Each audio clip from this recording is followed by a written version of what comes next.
जिल्हा पेठ पोलीस स्टेशनचा प्रभारी अधिकारी अनिल वाघला गुप्ती माहिती प्राप्त झाल्या होत्या.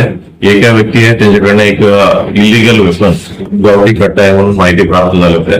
त्याच्या अनुषंगाने यश नन्नावरे वय 27 वर्ष जळगावचं राहणार आहे त्यांना ताब्यात घेतला आणि त्यांचं कडनं एक गावठी पिस्तल सीज करण्यात आलेलं आहे. नेमका हे कुठून घेतलं या विषयावर तपास यांनी माहिती दिली की एक आमच्या सराईत आपल्याच रेकॉर्डवरती सराईत गुन्हेगार आहे समाधान बलराम निकम हा राहणारा यावल जळगाव जिल्ह्याचा आहे. ह्यांचं नाव घेतलं आणि ह्यांना आम्ही ताब्यात घेतलं आणि ह्यांना ताब्यात घेतलं की अजूनही म्हणजे कोणाला विकलं या दृष्टीनं आम्ही तपास सुरू केला.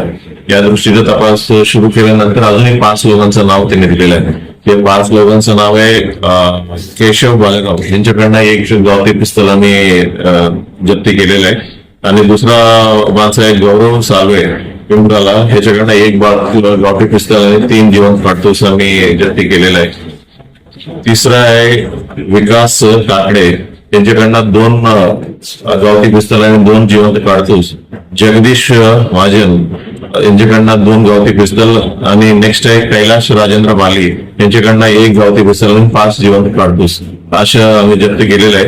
या पूर्ण कारवाईमध्ये 7 लोकांना आम्ही अटक करण्यात आलं आणि यांच्या पूर्ण कारवाईमध्ये 8 पिस्तल 10 जिवंत काडतूस आणि इतर व्हेकल वगैरे आम्ही सीज करण्यात आलेलं आहे या पूर्ण कारवाईमध्ये. सर जे वेपन्स आणले होते हे कशासाठी वापरणार होते याच्या मागची काही मोठी कारवाई होती का आरोपींची? एक्झॅक्टली रिझन अजून काही एक्झॅक्ट रिझन समजलेलं नाहीये.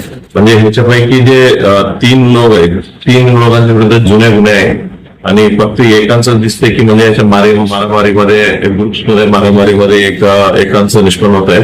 इतर जे 6 लोकांचं एक्झॅक्टली तशा मेजर रिझन काय नाहीये आणि या लोकांपैकी 4 लोकांविरुद्ध म्हणजे जुने कुठलेच गुन्हा नाही. तर कुठून आणले नेमके आणि काय त्यांचा पर्पज काय होता असं?